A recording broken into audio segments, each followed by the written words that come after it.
કૃષ્ણ મિત્રો, સ્વાગત છે તમારું જયશ્રીસ કિચનમાં। તો આજે આપણે બનાવીશું એક મેથીની ભાજીમાંથી એક નવું જ શાક। જો તમે ક્યારે ન બનાવ્યું હોય તો એકવાર આ રીતે તમે જરૂરથી બનાવજો।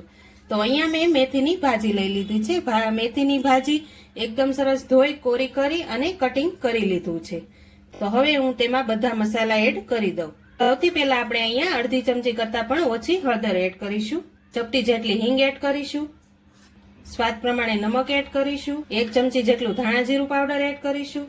અહીંયા આપણે મેથીની ભાજીમાં લસણ વાળું મરચું એડ કરવાનું છે, તો અડધી ચમચી જેટલું મરચું એડ કરું છું। અહીંયા આપણે ખાટો મીઠો સ્વાદ દેવાનો છે, એટલા માટે અહીંયા 1 ચમચી જેટલી ખાંડ એડ કરું છું। તો હવે આપણે મેજિક મસાલા બધા એડ કરી દીધા છે। હવે તેમાં અહીંયા મેં જે ભાખરીનો આપણે કરકરો લોટ આવે છે તે લીધો છે। હવે તેમાં આપણે 2 ચમચી જેટલો પહેલા એડ કરી દઈશું। હવે તેમાં અહીંયા આપણે 2 ચમચી જેટલો બેસનનો લોટ છે, 2 ચમચી જેટલો બેસનનો લોટ એડ કરી દઉં છું। હવે તેમાં આપણે અડધા લીંબુનો રસ એડ કરી દઈશું। હવે તેમાં આપણે અડધી ચમચી જેટલું તેલ એડ કરી દઈશું। તો હવે આપણે બધા જ મસાલા અંદર એડ કરી દીધા છે। હવે તેને બધા જ મસાલાને એકદમ સરસ રીતે મિક્સ કરી લેવાના છે। તમારા ઘરમાં જો મેથીની ભાજી ન ભાવતી હોય ને તો તમે એકવાર આ રીતે મેથીનું ગોટી બનાવીને શાક બનાવજો, બહુ સરસ એવું બનશે। તો આ રીતે હું બધા જ મસાલા એકદમ સરસ રીતે પહેલા મિક્સ કરી દઉં છું। તો અહીંયા આપણે મસાલા બધા જ સરસ રીતે મિક્સ કરી લીધા છે। હવે થોડું થોડું પાણી એડ કરતા જશું અને લોટને સરસ એવો આપણે બાંધી લેવાનો છે। તો આ રીતે આપણે હાથેથી જ એડ કરવાનું છે। તો આ રીતે થોડું થોડું પાણી એડ કરતા જશું અને તેનું લોટ બનાવી લઈશું। તો અહીંયા મેં લોટ એકદમ સરસ રીતે બાંધીને તૈયાર કરી લીધો છે। હવે તેમાં હું અડધી ચમચી જેટલા અજમા એડ કરું છું। આ રીતે હાથેથી ક્રશ કરી અને અજમા એડ કરી દઉં છું, જેથી આપણને આ શાક પચવામાં એકદમ હળવું રહે। તો અહીંયા આપણે અજમા એડ કરીને પણ બધા સરસ રીતે લોટમાં મિક્સ કરી લીધું છે। હવે આપણે મીડિયમ સાઈઝની ગોળી બનાવવાની છે। નથી આપણે તેને તળવાની કે નથી તેને સ્ટીમ કરવાની, એટલા માટે આપણે તેને એકદમ મીડિયમ સાઈઝની જ રાખવાની છે। આ રીતની હું બધી જ ગોળી બનાવી અને તૈયાર કરી લઉં છું। તો અહીંયા આપણે બધી જ ગોળી બનાવી અને તૈયાર કરી લીધી છે। હવે આપણે શાકનો વઘાર કરી લઈશું। તો અહીંયા મેં એક પેન મૂકી દીધું છે। હવે તેમાં આપણે મોટી 3 ચમચી જેટલું તેલ એડ કરી દઈશું। તો અહીંયા આપણું તેલ ગરમ થઈ ગયું છે। હવે તેમાં હું અડધી ચમચી જેટલા રાઈ જીરું એડ કરું છું। રાઈ જીરું એકદમ સરસ ફૂટે પછી આપણે તેમાં લીમડાના પાન એડ કરીશું।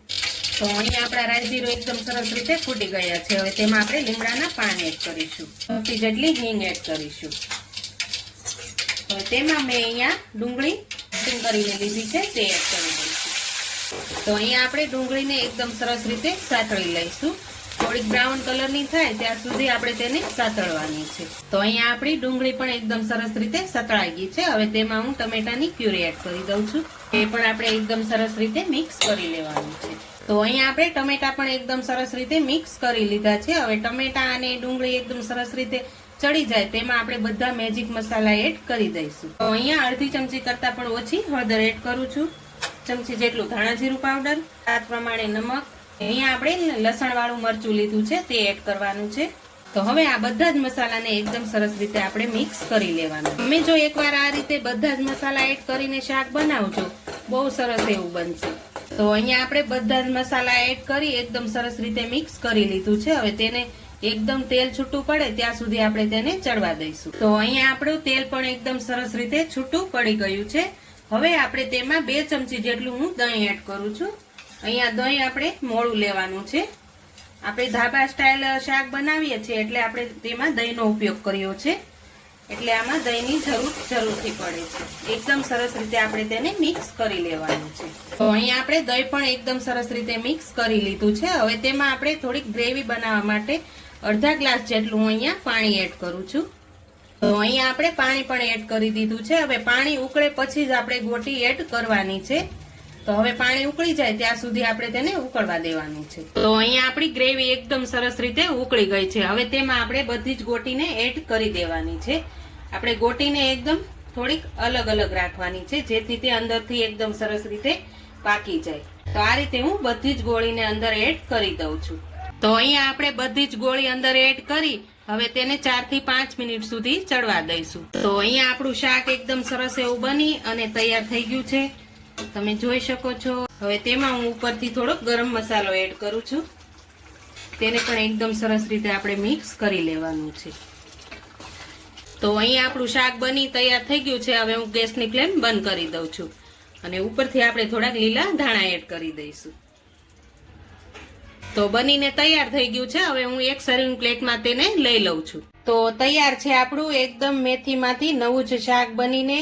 તમે પણ એકવાર આ રીતે ઘરે જરૂરથી ટ્રાય કરજો અને ઊંધિયાને પણ ટક્કર મારે તેવું આ શાક બની અને તૈયાર થયું છે.